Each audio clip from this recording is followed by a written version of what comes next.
Assalamualaikum warahmatullahi wabarakatuh. Waalaikumsalam warahmatullahi wabarakatuh.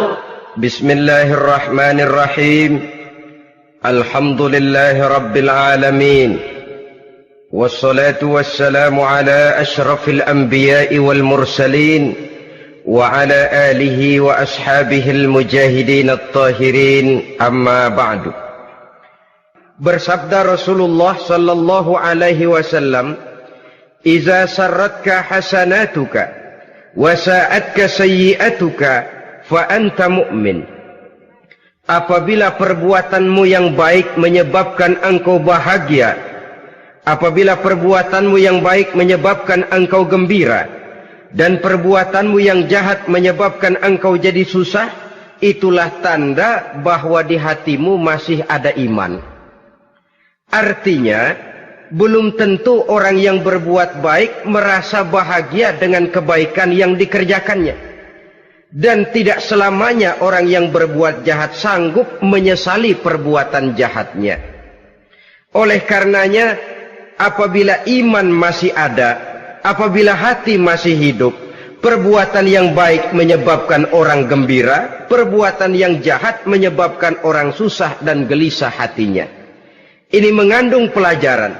Sekali kita berbuat baik, jangan sekali-kali menyesali kebaikan itu. Sebaliknya, satu kali kita melakukan kesalahan, hendaknya selalu menyesalinya. Kadang-kadang dalam kehidupan, karena orang tempat kita berbuat baik itu rupanya membalas air susu dengan air tuba, kita lalu menyesali kebaikan. Lahirlah kata-kata, "Nyesal saya nolong dia." Ibarat pepatah katanya, nolong anjing kejepit.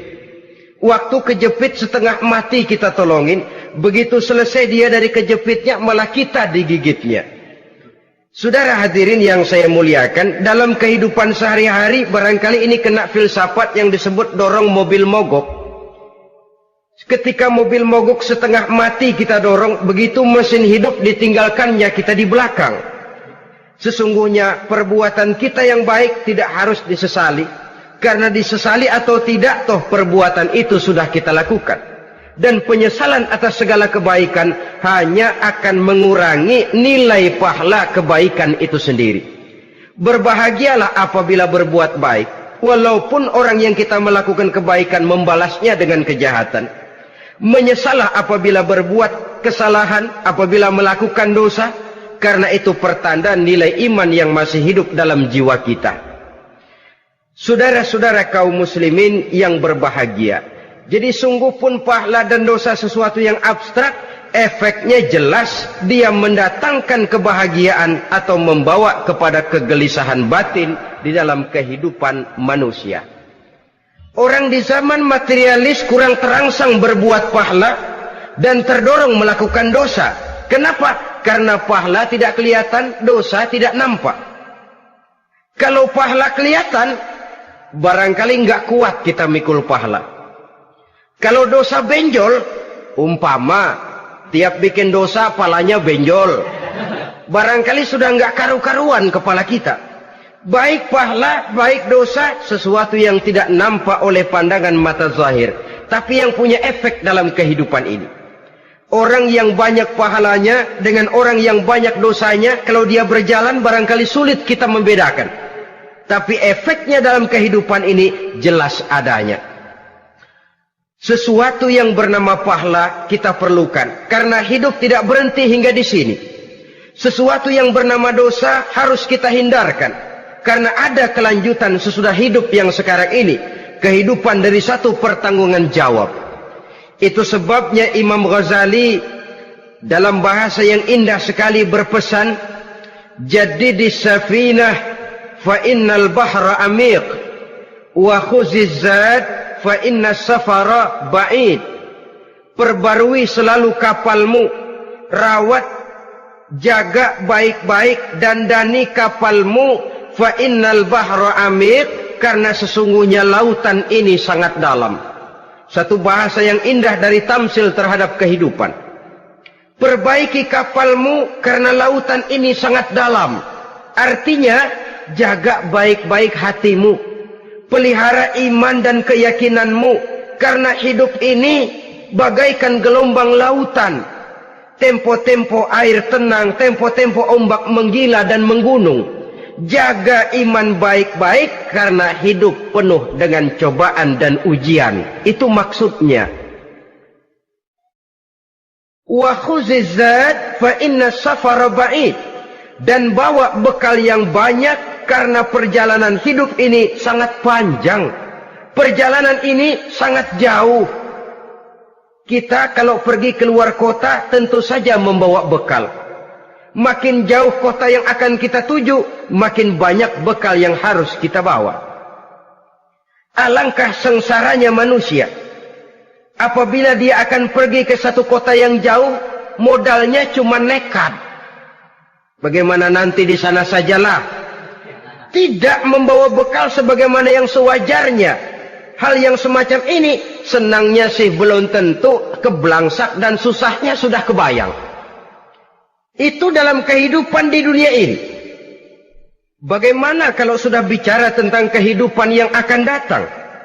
Karena sesungguhnya hidup ini merupakan satu perjalanan yang sangat panjang. Sejak kita tinggal di alam arwah, pada saat jasad belum lagi diciptakan Allah, ruh sudah diciptakannya lebih dahulu. Sampai kemudian kita pindah ke alam rahim, alam kandungan ibu. Untuk kemudian berpindah kepada kehidupan dunia. Dari dunia ini kita pindah ke alam barzakh. Di sana tinggal kita 100 tahun mungkin, 100.000 tahun mungkin, 1 juta tahun mungkin, menunggu saat datangnya kiamat. Lalu dari alam barzakh pindah kita ke alam akhirat. Satu perjalanan yang sangat panjang. Alangkah malangnya, alangkah sengsaranya jika tahu kita begitu panjangnya perjalanan hidup ini, tidak ada bekal yang kita bawa. Artinya kesengsaraan, kesulitan yang bertali-tali sudah jelas akan menimpa kita. Kalau pergi kita keluar kota membawa bekal uang, membawa bekal makanan, apa bekal yang mesti kita bawa? Apabila kita kembali ke alam barzakh, kembali ke alam kubur, berkumpul di padang mahsyar di akhirat nanti, nasi yang mau kita bawa, uang yang mau kita bawa, tentu tidak lagi. Karena kehidupan materialis selesai di atas liang lahat.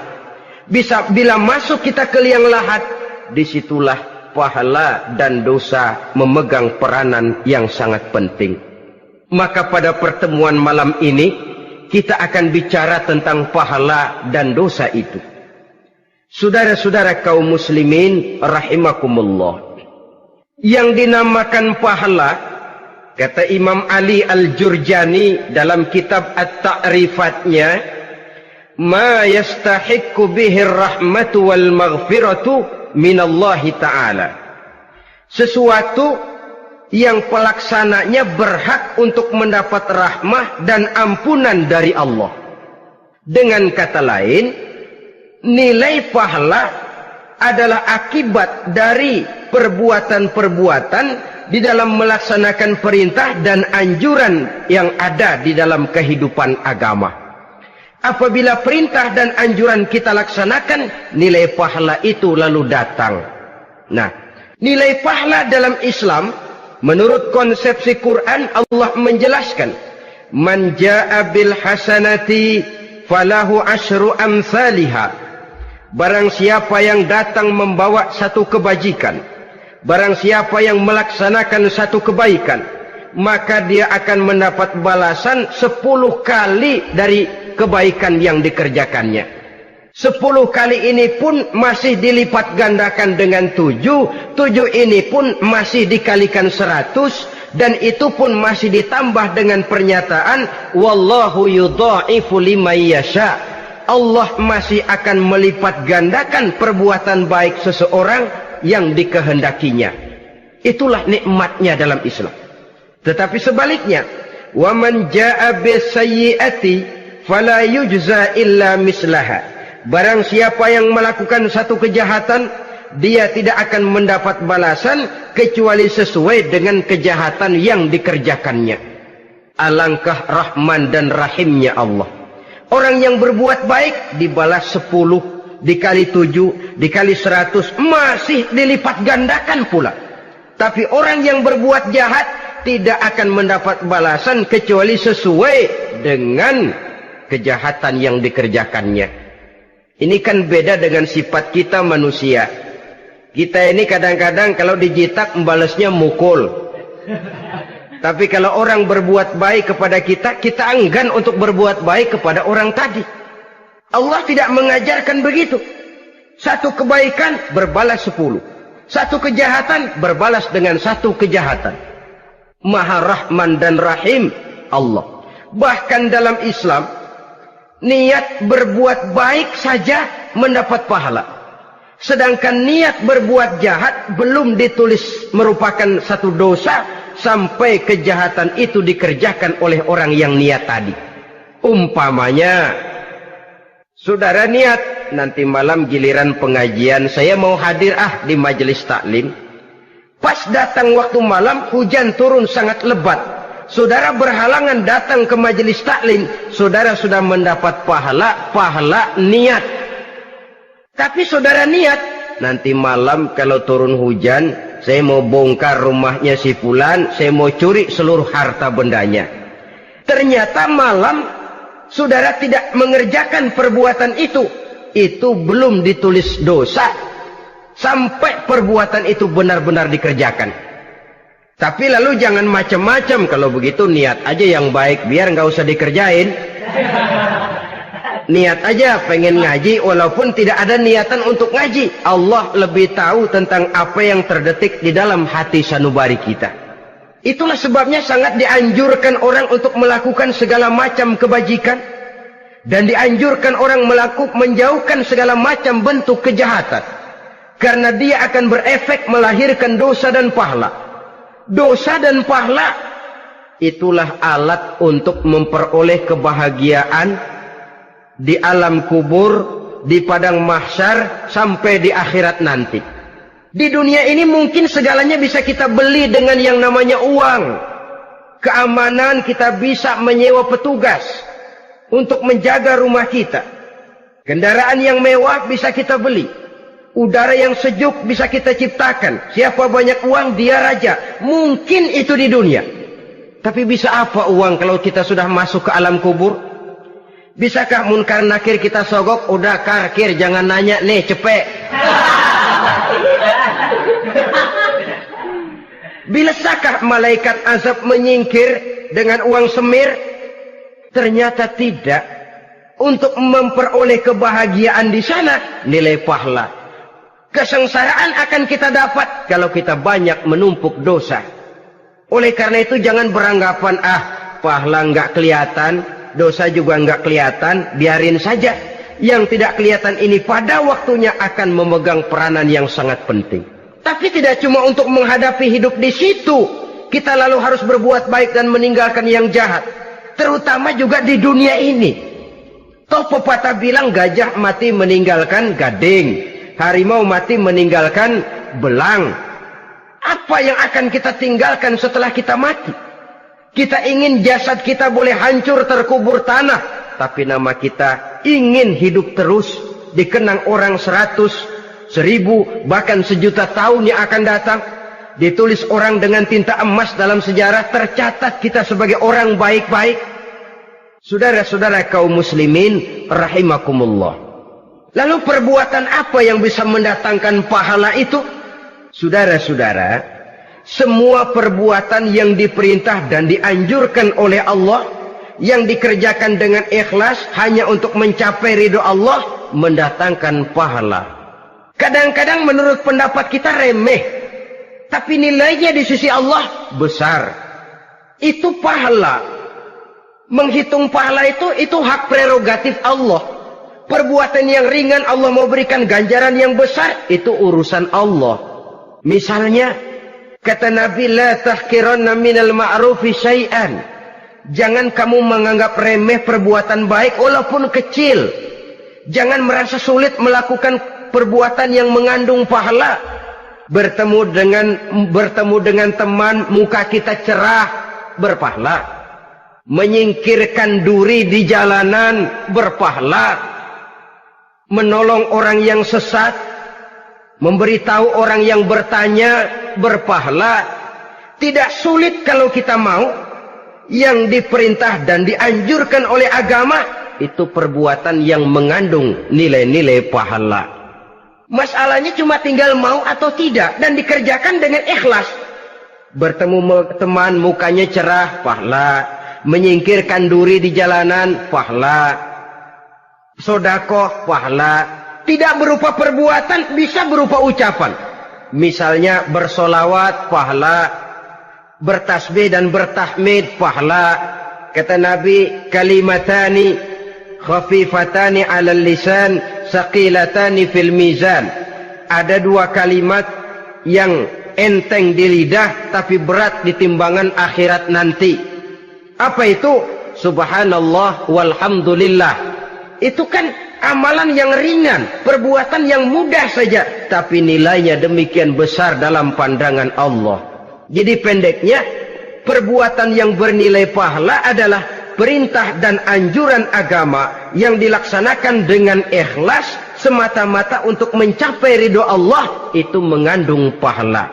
Niat dasarnya itu harus karena Allah. Landasannya harus karena ikhlas.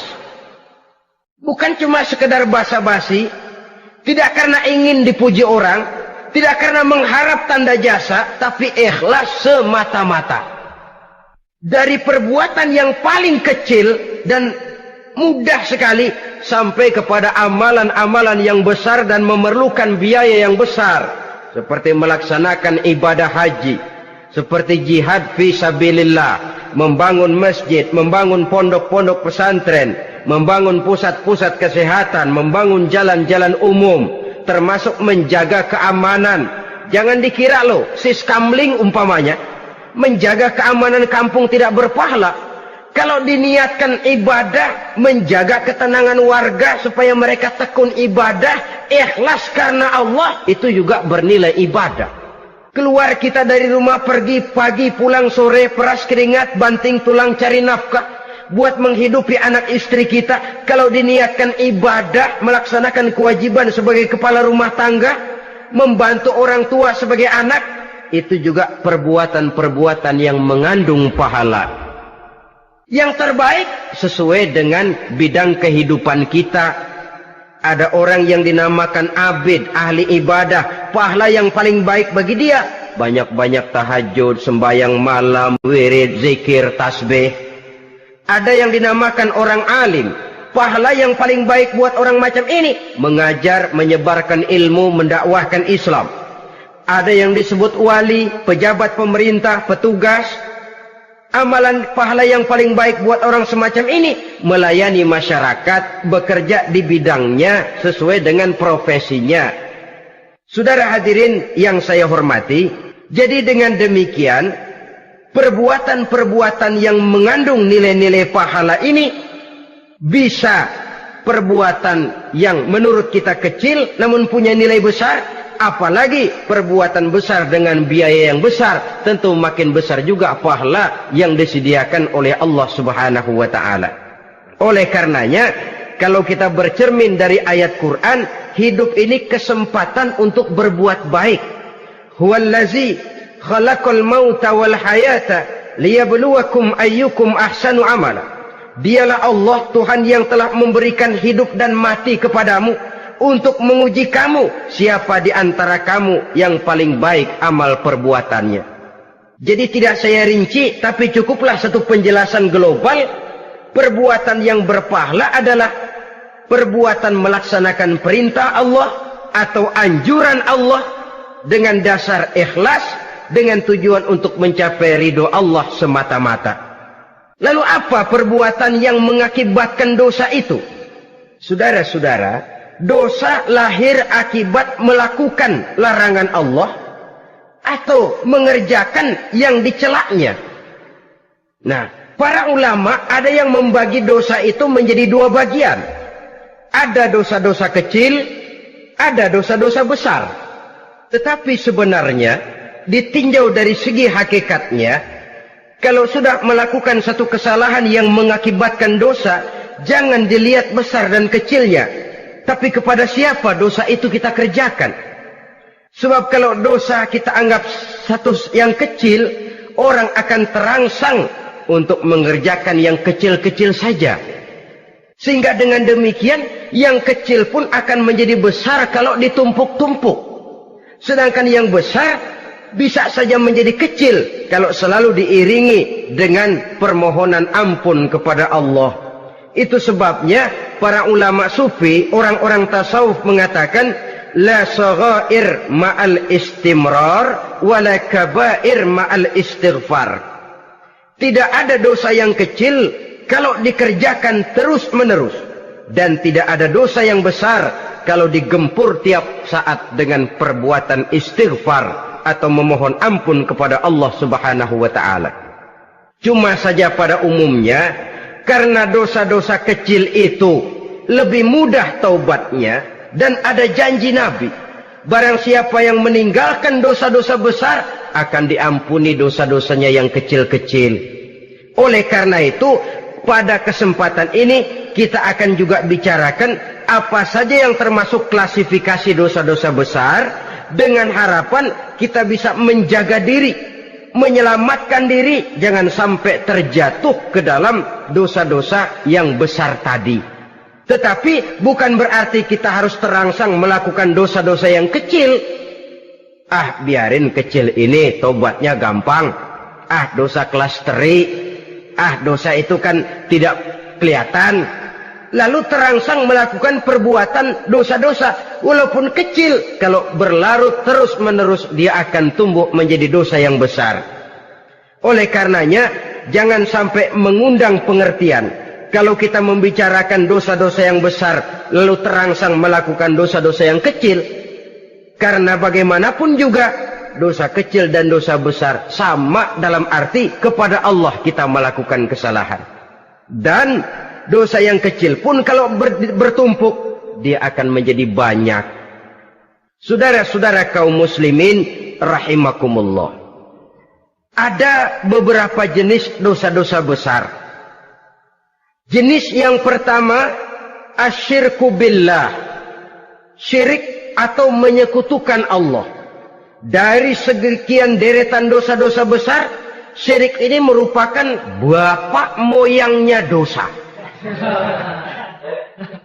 Dedengkotnya dosa itu syirik, menyekutukan Allah.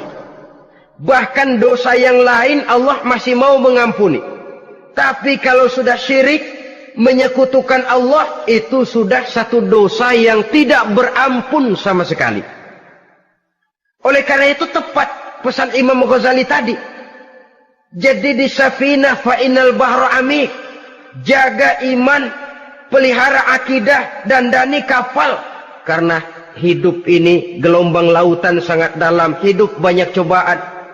Di dalam hidup di zaman sekarang ini, saudara bisa perhatikan, di mana tensi ekonomi tinggi, lapangan kerja sulit, persaingan hidup makin tajam, sifat egois dan individualis tumbuh di mana-mana, rasa solidaritas sosial menurun, sifat gotong royong musnah, orang mudah potong kompas, potong jalan, ingin cepat kaya, ingin cepat naik pangkat, ingin dapat kedudukan.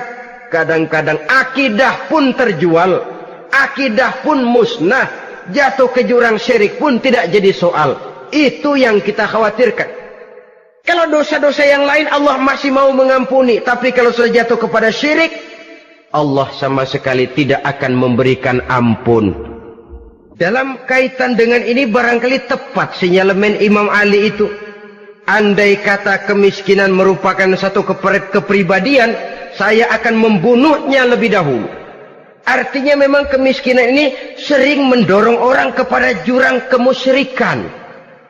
Tidak tahan menghadapi godaan perut akibat tensi ekonomi yang tinggi, lapangan kerja yang sulit. Iman pun jadilah ditukar dengan 3 liter beras. Akidah pun jadilah dibarter dengan 3 bungkus supermi, dengan pakaian bekas, dengan obat-obatan. Tidak jadi soal baginya mengejar kebahagiaan yang relatif singkat dengan mengorbankan kebahagiaan yang abadi. Persis ibarat pepatah, nyari jarum kampak hilang. Mencari sesuatu yang kecil, yang besar jadi sia-sia.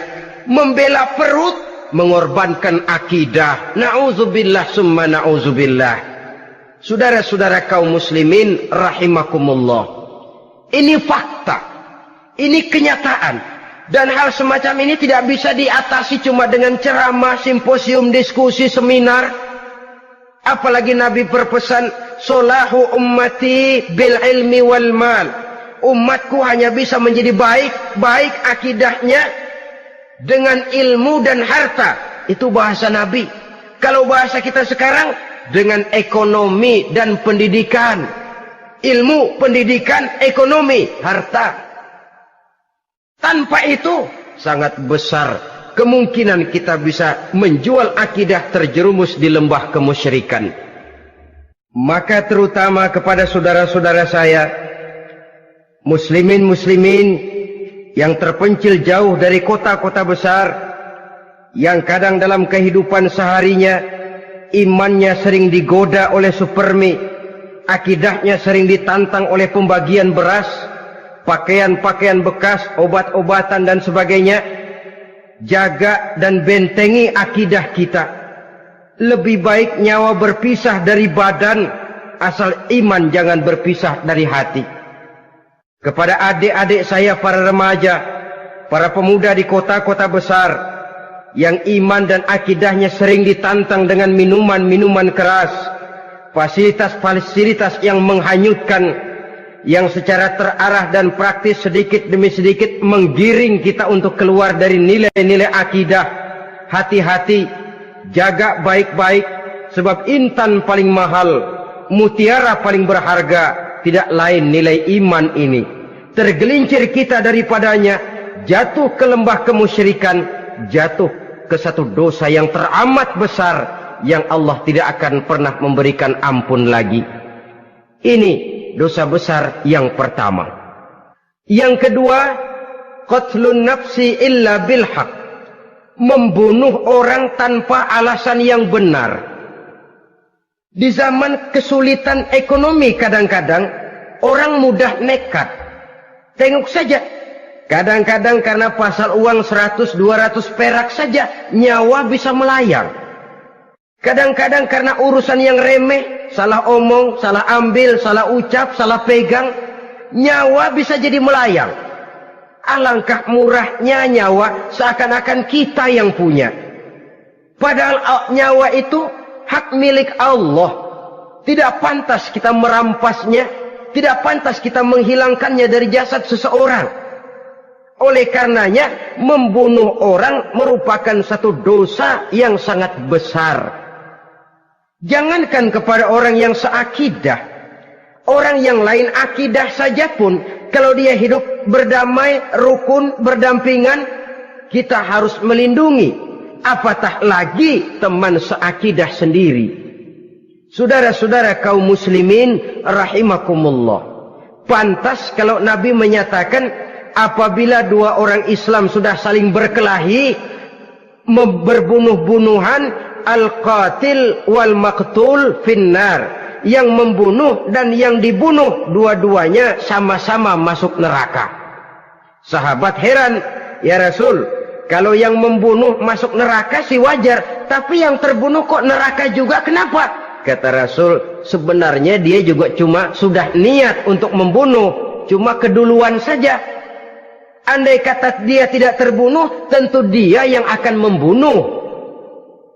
Saudara-saudara kaum muslimin rahimakumullah, Islam sesuai dengan namanya adalah agama damai. Kita tidak boleh mencari-cari musuh, walaupun tidak boleh lari kalau bertemu musuh. Oleh karenanya, pantang seorang muslim menimbulkan benih keonaran menjadi biang kerok buat lingkungannya. Sesuai dengan namanya, seorang muslim adalah seorang yang dalam hidup senantiasa berusaha menebarkan salam, menebarkan kedamaian, ketenangan dan ketentraman. Dengan prinsip, musuh jangan dicari, bertemu pun jangan lari. Yang ketiga, termasuk dalam kelompok dosa besar ini, syurbul khamr, meminum minuman keras. Termasuk di dalam kata khamr ini ganja, morfin, narkotik. Sebab apa? Jenis minuman semacam itu tidak hanya merusak keadaan sekarang, tapi sekaligus merusak kehidupan yang akan datang. Kalau itu jatuh di tangan generasi muda, artinya kan merusak kehidupan masa depan daripada suatu bangsa. Karena apa? Remaja dan pemuda merupakan bentuk miniatur daripada kehidupan bangsa. Akan bagaimana warna umat Islam di Indonesia. Bahkan akan bagaimana warna Indonesia 30, 40, 50 tahun yang akan datang. Remaja sekarang jawabannya.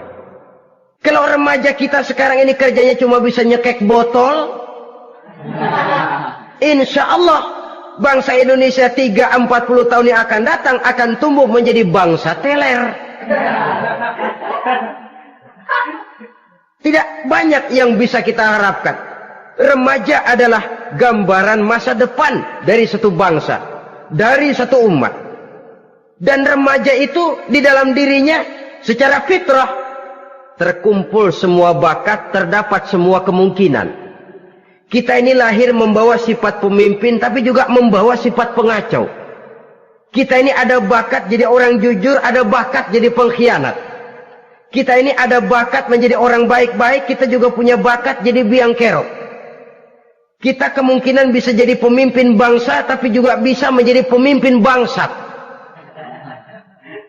Nanti lingkungan dan pendidikan akan menumbuhkan, membentuk mana yang tumbuh lebih subur. Kalau lingkungan dan pendidikannya lebih banyak bercerita tentang kejujuran, maka nilai kejujuran yang akan tumbuh lebih banyak dalam jiwanya. Dan insya Allah diharapkan dia akan menjadi manusia yang jujur di kelak kemudian hari nanti. Dan masalah minuman keras ini sebenarnya berkait. Kita tidak bisa cuma menyalahkan remaja saja, menyalahkan pemuda saja. Karena bagaimanapun masalahnya kompleks. Menghancurkan sesuatu tanpa melihat kausalnya, tanpa melihat sebab akibatnya kan sama juga bohong. Kemungkinan karena broken home, kemungkinan karena pergaulan, kemungkinan karena kurang perhatian orang tua, kemungkinan karena akibat bacaan, tontonan, atau fasilitas berupa dibukanya pabrik-pabrik minuman keras, dijualnya minuman-minuman keras, di warung-warung yang remang-remang, yang memberikan kenikmatan, kebahagiaan dan kebanggaan tersendiri, sehingga akhirnya orang terangsang untuk datang dan minum di sana. Pada dasarnya memang sepele, cuman minum, nggak ngerugiin orang lain kan? Iya, pada waktu minum. Tapi dikala sudah mabuk, out of control, apapun bisa kita lakukan. Yang kita ucapkan kita tidak sadari lagi, yang kita kerjakan tidak kita sadari lagi. Dikala itu segala macam kejahatan bukan sesuatu yang tidak mungkin untuk kita laksanakan. Nggak ngerugiin orang lain, memang pada saat mau minum. Tapi begitu minum, mabuk, kita bisa merugikan orang lain. Setidaknya merugikan diri sendiri. Pertumbuhan IQ menjadi lemah, semangat kehidupan hilang, gairah kerja menurun, kalau tidak ada sama sekali. Lalu apa yang bisa kita lakukan di dalam kehidupan? Dan akan lebih celaka kalau ini menimpa kehidupan generasi muda kita. Kadang-kadang yang ironi ya, kalau yang orang tuanya mampu barangkali masih tertolong. Tapi yang orang tuanya kondisi ekonomi lemah masih kepengen teler juga. Orang tuanya nggak mampu masih pengen mabuk. Dari ganja, morfin nggak dapet, akhirnya kaleng cet diisepin. Yang penting kan bisa teler, mendatangkan satu kebahagiaan tersendiri. Itu sebabnya memang satu kejahatan menurut teori polisi ya hanya bisa terjadi karena faktor N dan K, niat dan kesempatan. Niat ada, kesempatan ada, jadi orang jahat. Kurang salah satunya, biasanya kejahatan terbendung. Niat ada, kesempatan tidak ada, sulit berbuat jahat. Kesempatan ada, niat tidak ada, tidak mungkin orang jahat. Tapi yang paling dominan sebenarnya niat. Kalau niat sudah kuat, kesempatan bisa dicari. kesempatan bisa diciptakan, biar hansip nongkrong, ditungguin lengahnya. Iya biarin, jam 11 sampai jam 2, matanya melotot, jam 3 dia mulai ngulet, ngempet. Nah, di saat itu saya masuk ke rumahnya. Kalau niat kuat, kesempatan bisa diciptakan.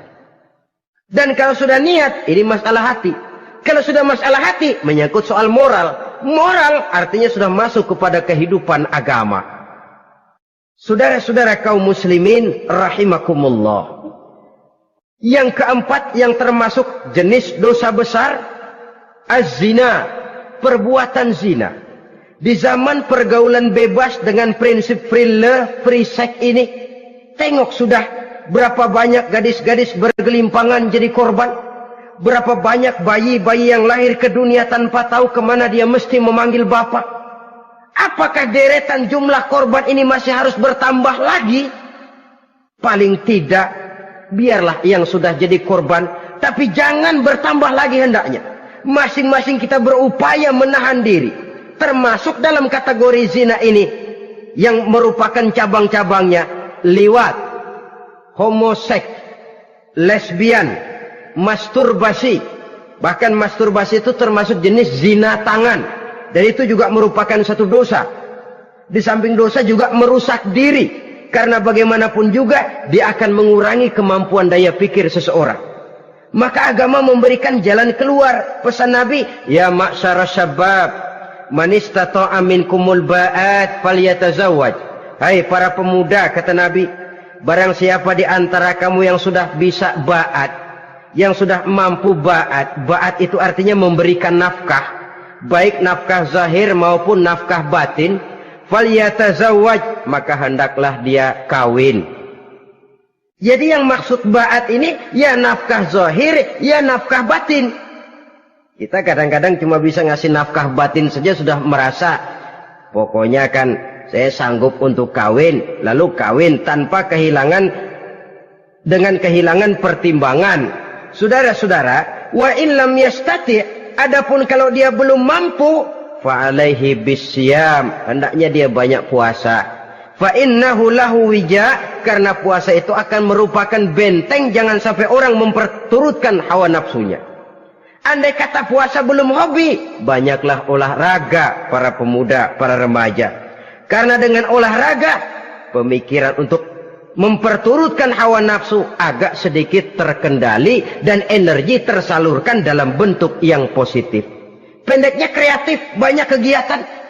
Ini pesan Imam Syafi'i tepat itu. Kata beliau, inni ra'aitu wuqufal ma'i yufsiduh in sala taba wa illam yajri lam yatib. Aku melihat air kalau diam rusak, tapi kalau dia mengalir jernih. Air kalau ngendap nggak ngalir, nyamuk nyarang di situ, bisa jadi sumber penyakit. Manusia hidup begitu. Kalau nggak punya kegiatan, nggak kreatif, kerjanya cuma delohom, ayam-ayam, akhirnya jadi ngerusak. Ngomongin orang, si Ano ngapa? Ano. Kebangetan nggak ngapa-ngapain, orang aja dipontenin. Orang diomongin, lahirlah namimah, lahirlah ghibah.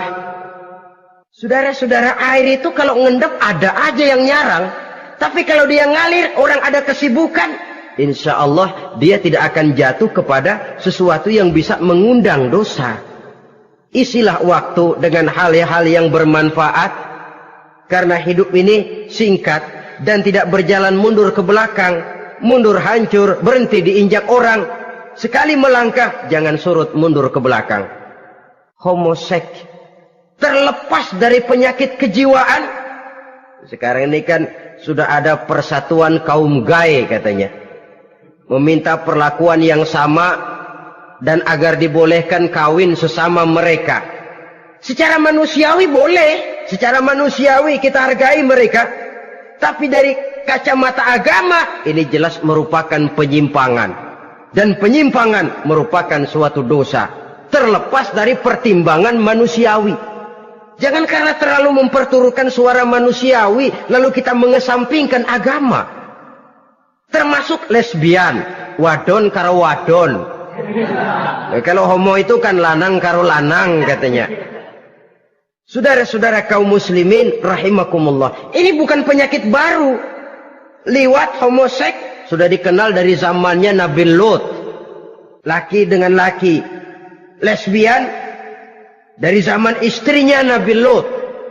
Terlepas dari penyakit kejiwaan, dari segi agama ini merupakan penyimpangan dan merupakan dosa yang besar. Yang kelima, yang termasuk jajaran dosa kelas kakap, qazful mu'minina wal mu'minat, menuduh orang mukmin yang baik-baik, laki atau perempuan, melakukan perbuatan zina sehingga hancur namanya di masyarakat. Ini merupakan satu perbuatan dosa yang sangat besar dan sangat dimurkai oleh Allah.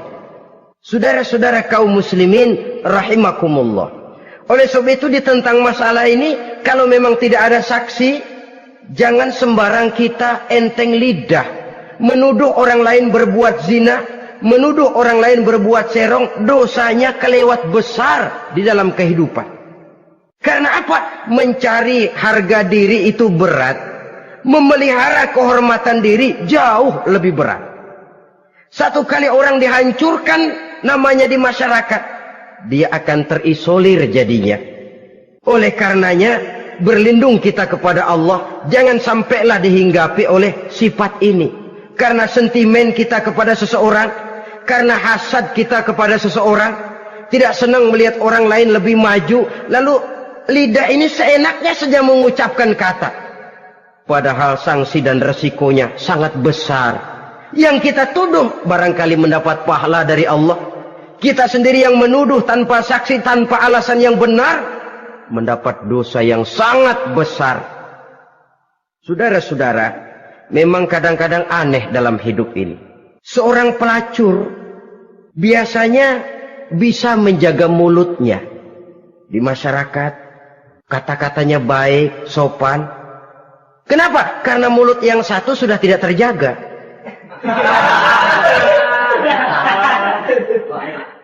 Kita kadang-kadang kehormatan bisa kita jaga, tapi mulut tidak terkontrol. Ngomong saenake dewe, bikin orang mangkel, kesal, fitnah sana, fitnah sini, menghancurkan nama baik orang, ngomongin yang macam-macam. Bagai-bagai macamlah caranya. Saudara-saudara kaum muslimin yang berbahagia. Jadi dengan demikian, menuduh orang lain berbuat zina, sedangkan orang itu tidak pernah melakukannya, ini termasuk satu dosa yang sangat besar di dalam kehidupan ini. Yang keenam, al-'aqu bil walidain, durhaka kepada ibu bapak. Seorang anak, bagaimanapun banyak nilai ibadahnya, banyak kebaikan di masyarakat, menyandang berbagai macam gelar, pangkat dan jabatannya tinggi, tapi kalau sudah durhaka kepada kedua orang tuanya, alamat hidup tidak lagi membawa keberkahan. Dan itu dosa yang sangat besar. Sampai Nabi sabdakan, ridho Allah ada di dalam keridhaan ibu bapak, murka Allah pun ada di dalam kemurkaan ibu dan bapak. Walaupun belum tentu setiap kita orang tua, tapi yang jelas setiap kita adalah anak. Dan setiap anak punya ibu dan bapak. Jangan sampai kacang lupa kepada kulitnya. Saudara-saudara kaum muslimin rahimakumullah, durhaka kepada ibu bapak merupakan perbuatan yang sangat dimurkai oleh Allah. Apalagi ibu yang telah melahirkan kita, bahkan mengandung kita. Begitu juga bapak yang telah berusaha peras keringat banting tulang untuk mengasuh membesarkan kita. Tidak ada perbuatan baik yang kita lakukan untuk bisa menebus kebaikan daripada ibu dan bapak kita. Setidaknya kalau belum bisa berbuat baik kepadanya, kepada keduanya, janganlah menyakiti hati keduanya. Itu saja dulu yang harus dijaga. Kadang-kadang sudah berbuat baik enggak, nyakitin melulu. Sudah nyenangin belum bisa, saban sehari nyakitin saja. Padahal kedua orang tua itu doanya manjur, sebagaimana sumpahnya juga bisa jadi kenyataan. Dan sering bahkan menjadi kenyataan. Sampai ibu bapak sudah wafat, sudah meninggal sekalipun, kewajiban berbakti masih harus terus dilakukan oleh seorang anak. Lalu yang ketujuh, at-tawalli yaumaz zahfi, berpaling pada hari pertempuran. Orang sedang sibuk-sibuk menghadapi musuh, maksudnya berjuang membela agama ini, dia lari menyelamatkan diri. Pengecut, mental munafik. Ayo, kalau demi agama, mari kita maju ke depan. Allahu Akbar. Yang besar Allah, yang lain kecil semua. Maju. Orang lain maju serentak, dia mundur jauh ke belakang. Mental munafik, mental calo istilah sekarang ini. Oh, itu calo, mental calo. Tuhan gedek banget itu.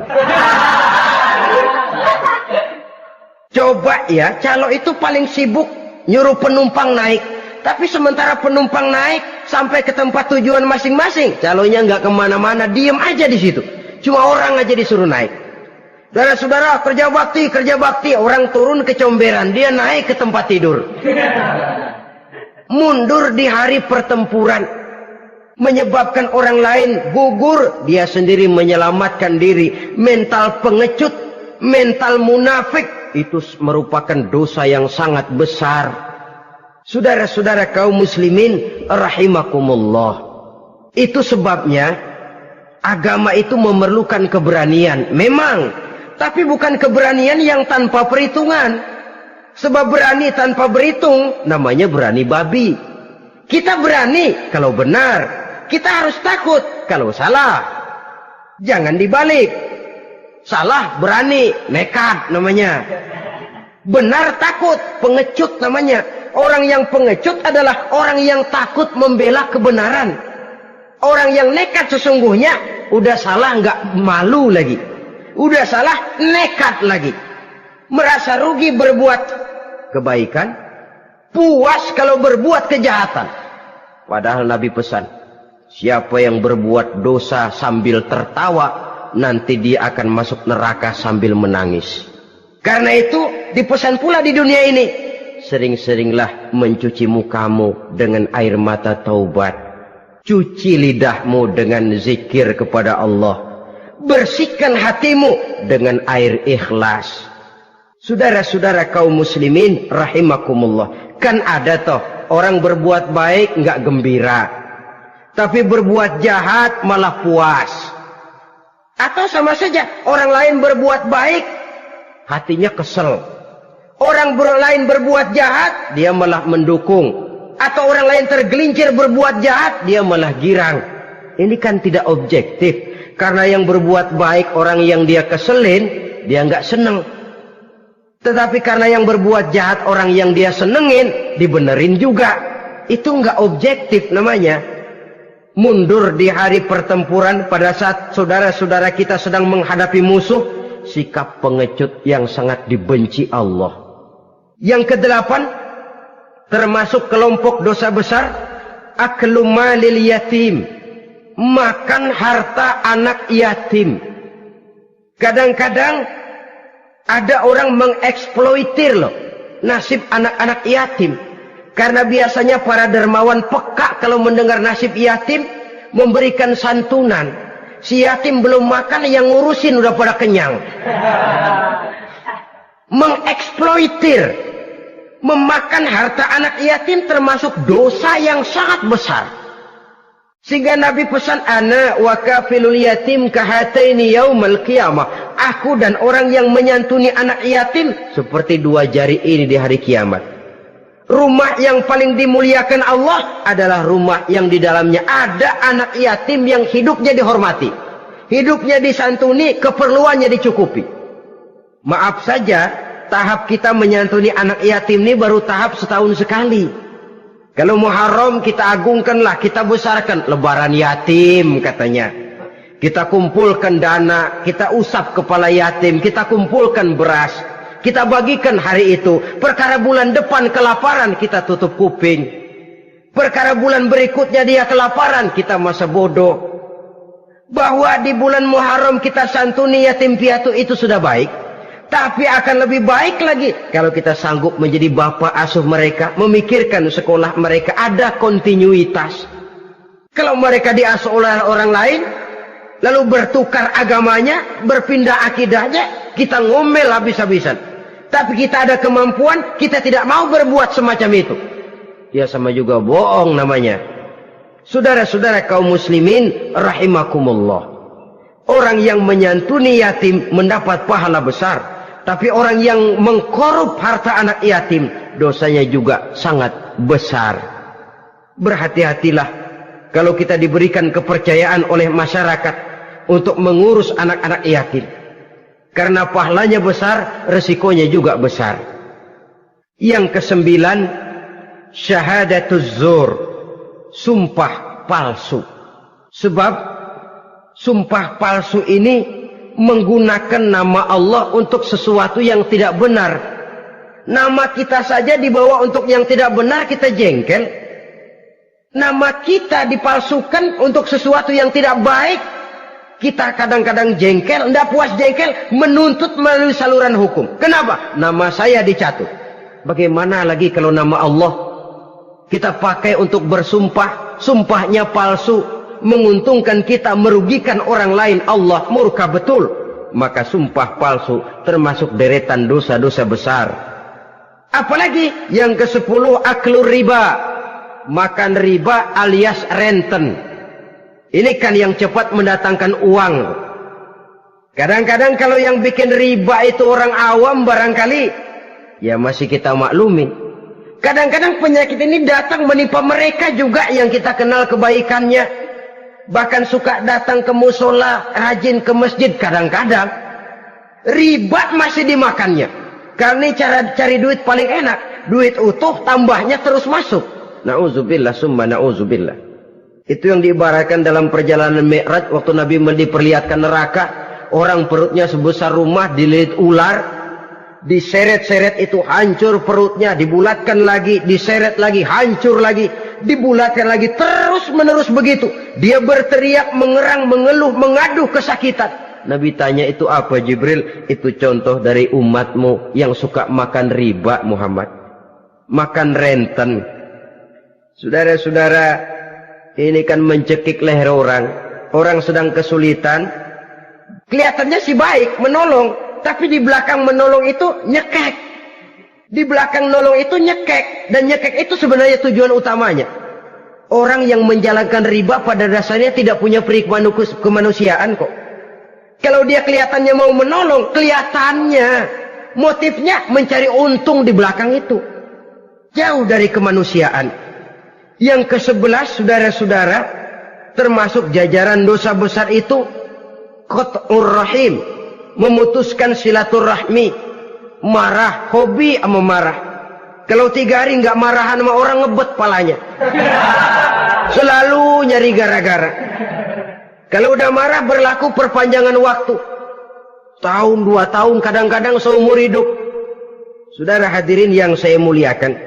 Apalagi mengurangi timbangan termasuk kelas dosa besar. Makan suap termasuk dosa besar. Semir menyemir dosa besar. Apalagi bunuh diri.